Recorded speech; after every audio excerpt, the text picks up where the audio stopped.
kemudian sampai 119. A'udzu billahi minasy syaithanir rajim. Laqad taballahu 'alan nabiyyi wal muhajirin wal ansar alladhina ittaba'uhu fi sa'atil 'usrati min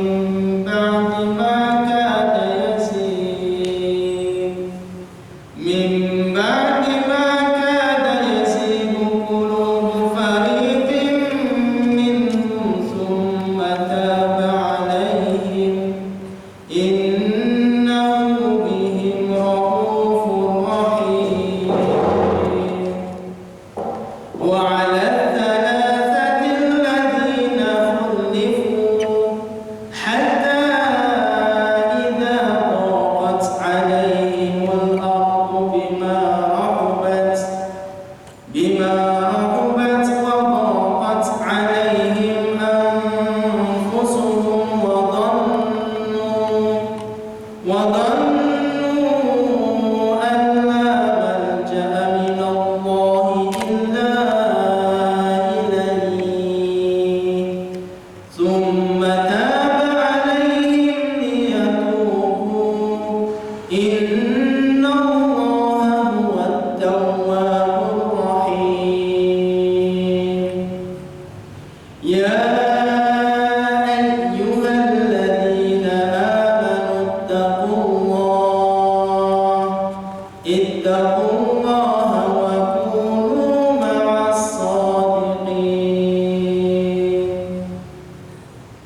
Sungguh Allah telah menerima tobat Nabi, orang-orang muhajirin dan orang-orang ansar yang mengikuti Nabi pada masa-masa sulit.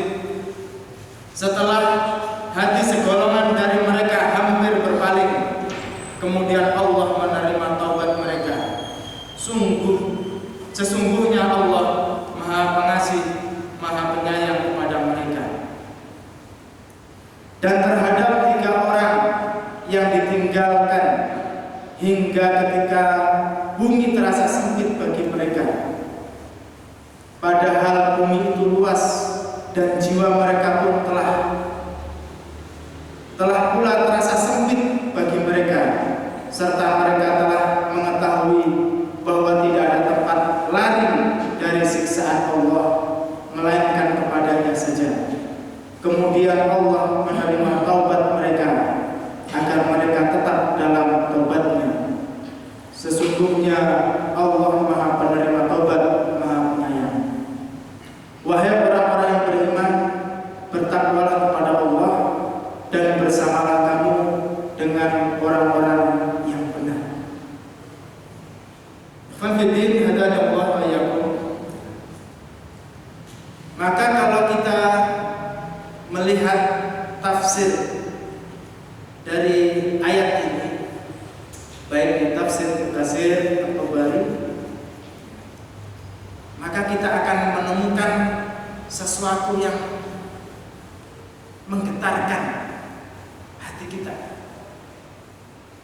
membuat kita merinding, takut. Di antaranya dijelaskan baik di dalam kitab tafsir ataupun di dalam kitab Surah Nabawiyah bahwa asbabun nuzul ayat ini berkenaan dengan peristiwa perang Tabuk,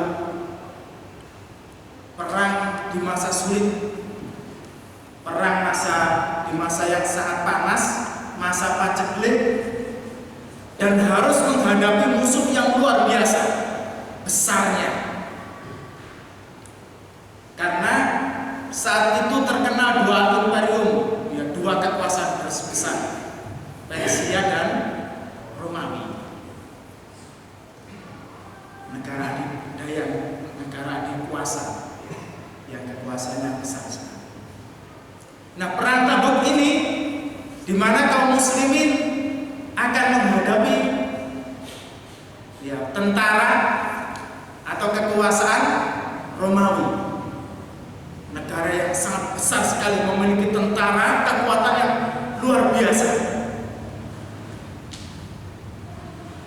Di satu sisi kaum muslimin dalam kondisi kesulitan, dalam kondisi kekurangan.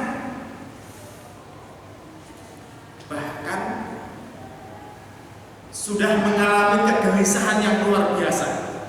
Jadi semacam ada teror tersendiri. Sudah ada teror. Kalau kita membaca sirahnya itu, ya, Nabi itu sampai 1 bulan sebelum berangkat ke perang Tabuk ini, menghadapi Romawi ini, sudah memisahkan istrinya, sampai mengatakan Rasulullah menceraikan istri. Ada suara gemuruh itu sudah panik. Oh, jangan-jangan ini mereka sudah datang, mereka sudah dekat sekali. Jadi udah gelisah. Gimana? Maka Rasulullah SAW memerintahkan kepada para sahabatnya, siapkan diri kalian, berbekalah kalian, siapkan apa yang mereka miliki, disuruh untuk mempersiapkan.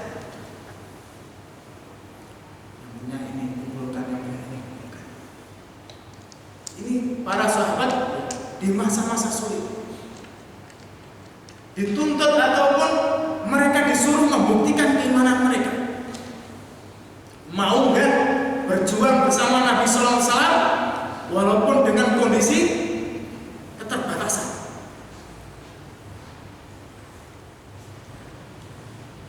Karena jujur atau sudah manusiawi, kita semuanya itu kalau disuruh susah payah kan nggak mau ngapain, mau dapat apa?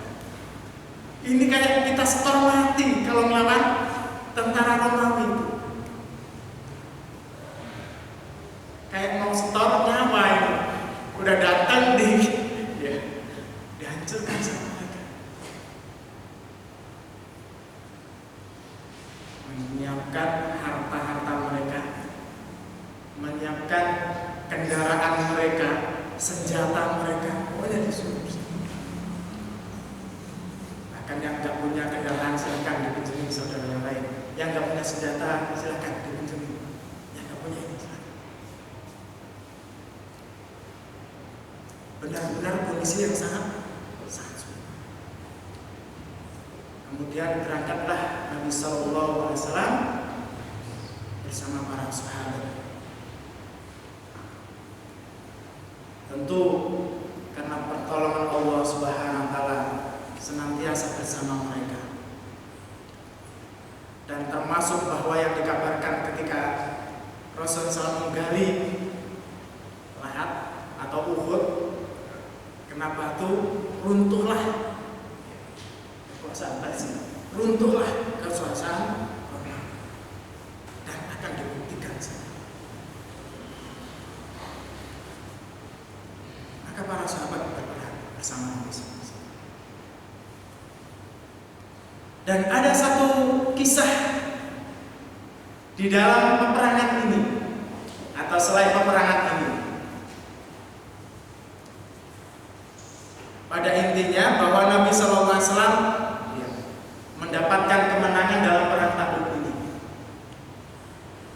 Setelah mengalahkan Romawi ini, maka negara-negara yang kekuasaannya di bawah Romawi mulai mereka mengalami ketakutan. Romawi yang sebegitu besarnya saja, tentaranya yang puluhan ribu saja, hancur oleh kaum muslimin. Maka siapa yang mau menentang? Maka pamor kaum muslimin, umat Islam saat itu naik. Musuh-musuh Islam mengalami penurunan.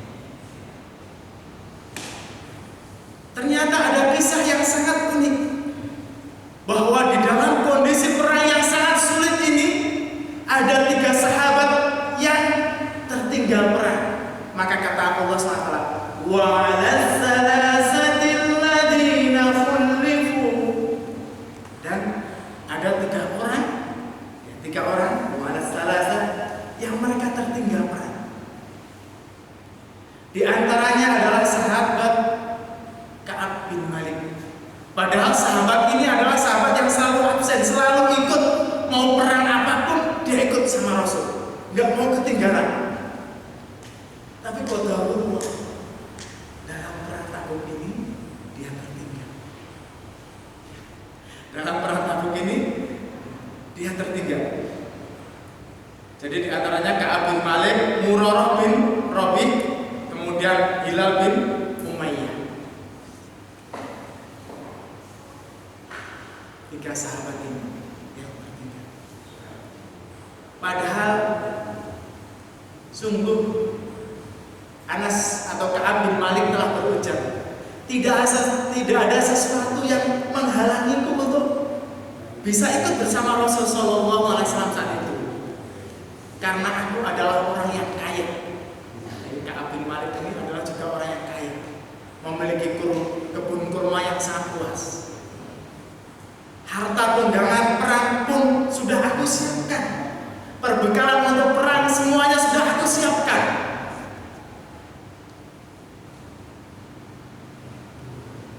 Sudah aku siapkan. Semuanya udah. Ini karena Rasulullah SAW sudah memberitakan, aku sudah sangat siap.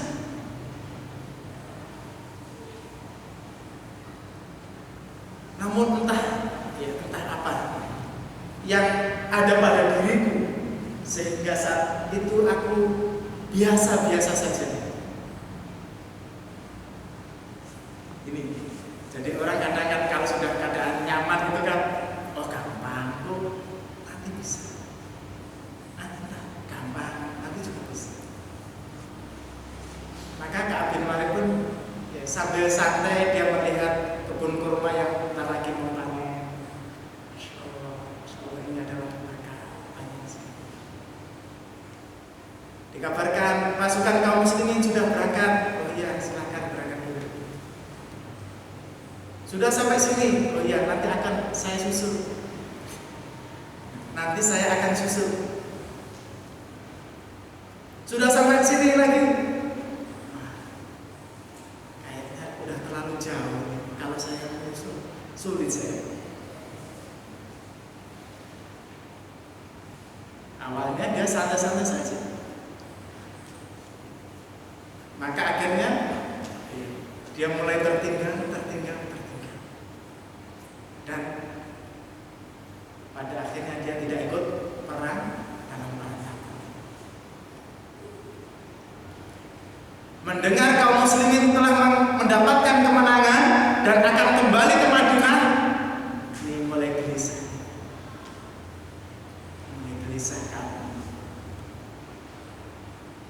Apa yang akan aku katakan kepada Rasul Sallallahu Alaihi Wasallam? Sedangkan aku adalah orang yang tidak memiliki udhur. Apa yang akan aku katakan kepada Rasul Sallallahu Alaihi Wasallam? Sedangkan semua perbekalan perangku sudah aku siapkan. Gelisah. Termasuk dua sahabatnya, ya. 3 dengan dia, 2 sahabatnya.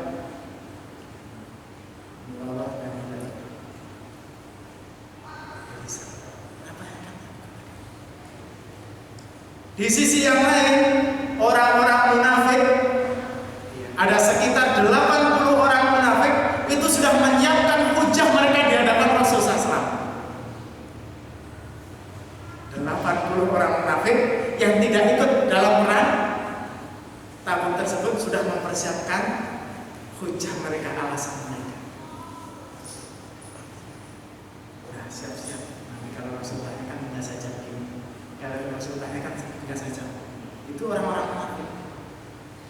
Dan sudah dikatakan, tidaklah orang-orang yang tertinggal di perang Tabuk ini, melainkan mereka adalah orang-orang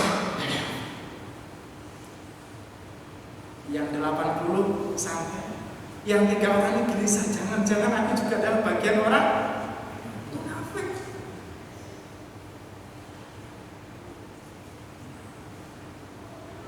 Maka datang Rasulullah SAW, sebagaimana kebiasaan beliau kalau habis dari safar, beliau sholat sunat 2 rakaat, wudu, kemudian sholat 2 rakaat. Kemudian datanglah orang-orang munafik, 80 orang munafik, seraya mengutarakan hujah mereka.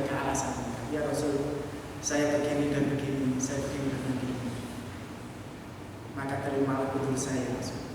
Ya Rasul, saya begini dan begini, begini dan begini. Maka terimalah udur saya. Rasulullah SAW adalah orang yang menghukumi sesuatu itu dengan zahirnya. Tidak menghukumi sesuatu yang itu ada di dalam hatinya, karena hatinya diserahkan kepada Allah SWT. Adapun manusia atau kita atau Rasul SAW menghukumi sesuatu hanya pada sesuatu yang nampak saja, yang zahir saja. Yang batin udah paling hatimu elek, urusan Allah nggak usah. Paling hatimu busuk gini-gini, udah serahkan. Orang mukmin itu nggak susah atau nggak mau cari perkara, nggak rumit-rumit. Kamu mengatakan begini-begini pada hatimu, tidak. Allah yang maha tahu dan Allah adalah hakim terbaik. Maka engkau bisa selamat dari hujah manusia, maka ada hujah Allah, maka tidak akan bisa. Maka 80 orang munafik itu semua hujahnya diterima oleh Rasulullah SAW. Walaupun Allah SWT sudah menyampaikan kepada Rasul, ya Rasul, sesungguhnya mereka adalah orang-orang munafik. Mereka hanya ingin cari keamanan, mereka ingin cari selamat di hadapan. Sudah tahu Rasul, sudah dikasih kabar melalui kabar langit bahwa mereka adalah 80 itu orang-orang. Yang 3 ini gelisah, gimana ini? Ka'ab bin Malik gelisah. Aku adalah orang yang pandai berbicara. Aku adalah seorang yang jika berkata sesuatu, maka aku akan bisa memenangkan masalah itu. Aku orang yang pandai berjidal. Tapi saat ini aku berhadapan dengan Nabi Sallallahu Alaihi Wasallam. Aku bisa selamat dari hukuman Nabi Sallallahu Alaihi Wasallam. Tapi bagaimana dengan hukuman Allah Subhanahu wa Ta'ala? Padahal saudara-saudaranya, tetangga-tetangganya itu sudah berusaha ngasih alasannya. Nanti kalau Rasul ngomong, bilang aja begini. Kalau Rasul nanti ngomong, semua ngajarin untuk apa? Berlaku dusta.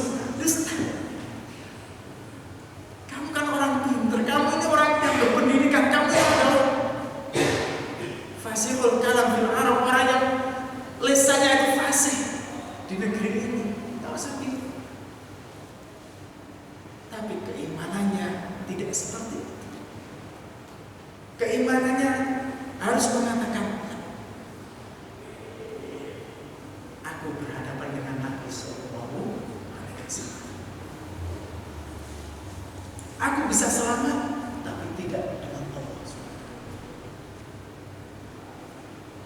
Maka akhirnya ya, dia pun mengatakan sesuatu apa adanya, ya Rasul. Maka diterima hujahnya, dan dikarenakan ini adalah masalah yang berat, maka Rasulullah SAW memberikan hukuman kepada 3 sahabat ini. Memberikan kepada wa'alas salasatil ladina khulifu, 3 orang yang tertinggal ini. Maka diumumkan, wahai para sahabat, jangan ajak bicara sahabat ini, 3 orang ini. Gak usah direken, jangan diajak bicara, jangan kasih senyum.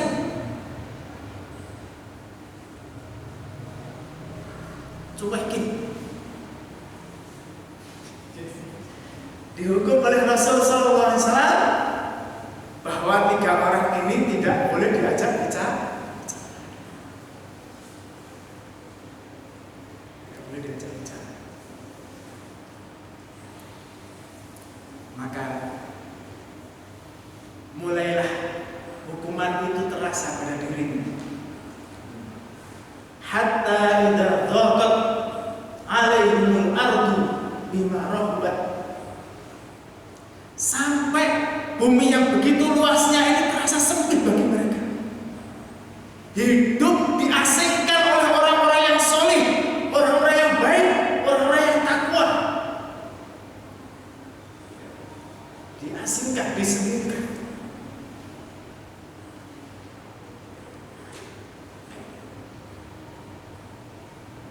Gelisah. Karena bagi mereka adalah sahabat, adalah orang-orang yang bisa memotivasi dalam ketakwaan, kebaikan. Nah, ini mereka dikucilkan. Ka'ab bin Malik berusaha cari kesempatan. Kalau Rasul tengok gini, ya Rasul kasih senyum. Rasul, pokoknya dia apa ya, benar-benar lihat bagaimana Rasul nanti mau gerak. Dia ada di posisi depannya, kemudian kasih senyum masih. Tapi ini karena hukuman, Rasulullah SAW tidak memberikan senyum, tidak memberikan balasan. Sahabat-sahabat yang lainnya pun diam. Ya, walaupun tentu para sahabat pun yang lain juga merasa bersalah. Karena bagaimanapun mereka adalah orang yang baik, orang yang mungkin sangat berkeluargaan, orang yang sangat support.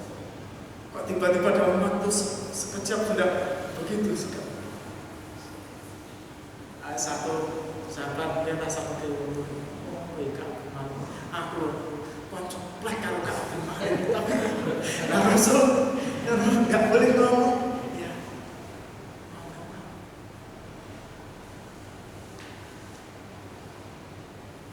Ka'ab bin Malik ini termasuk sahabat di antara 3 orang ini yang masih muda, yang masih semangat dalam artian ya banyak waktunya bagi ini, sehingga selalu berusaha cari kesempatan bertemu dengan sahabat ini, bertemu dicuekin gitu. Ya Allah, hatta dhaqat alaihimul ardu bima rahabat, sampai bumi ini terasa sempit dan jiwa mereka pun merasa sempit, sesak. Bayangkan orang-orang yang beriman itu seperti itu, dihukum oleh